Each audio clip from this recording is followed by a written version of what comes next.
most of the people who are watching this have certainly heard of John Lennon.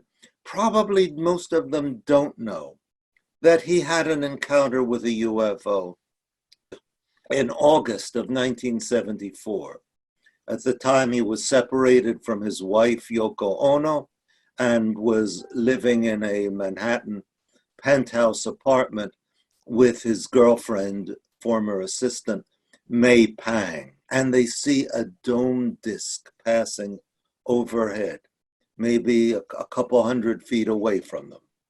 This is what the ufologists would call a close encounter of the first kind. Now, they have a camera, and they fetch it and take a number of photos of this UFO. When the photos are developed, they show nothing. Because there's nothing to be seen, nothing to be photographed. The UFO comes from inside. And what's really interesting is that both John and May see it. Now, what is involved there? What's happened there? What interests me is that in nearly all of the interviews with both John and with May, they mention I was nude, he was nude, then their nakedness keeps recurring as a part of the story. Now, if they are just passive witnesses of something happening in the sky, why is it important that they're naked?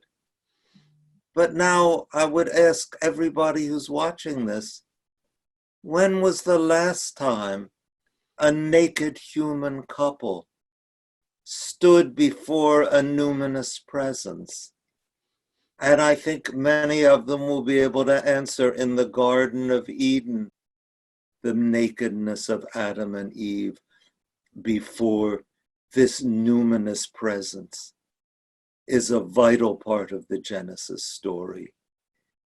And it's reenacted completely unconsciously. John Lennon was not a Bible believer by a long shot.